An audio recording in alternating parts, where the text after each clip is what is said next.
Outside Tunisia's now defunct parliament this morning, there was a violent standoff in favour of and against what is in effect the suspension of democracy.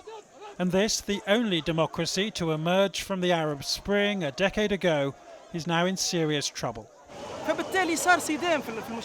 There is a conflict in Tunisian society which is dangerous.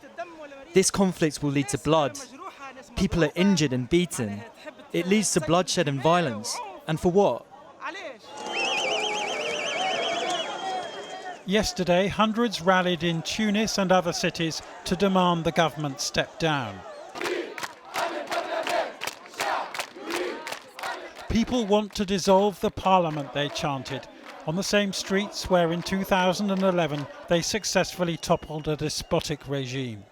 There have been 9 Tunisian governments in the last 10 years, and these crowds are furious about poverty and unemployment, as well as the state's chaotic response to COVID-19.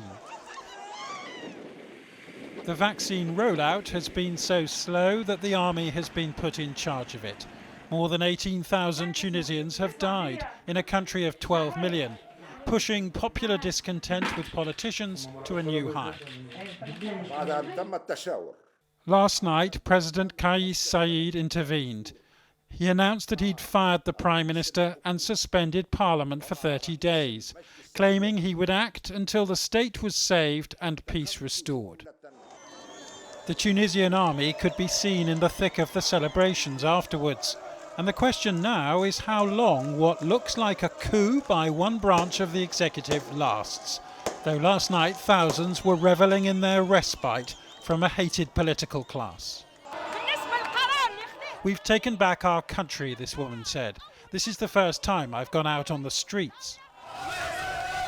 Later, President Saied joined his supporters.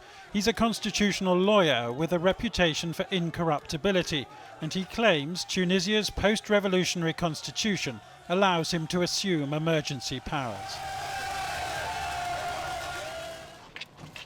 But the Speaker of Parliament, Rashid Ghannouchi, also holds executive office, and he denies that he was consulted.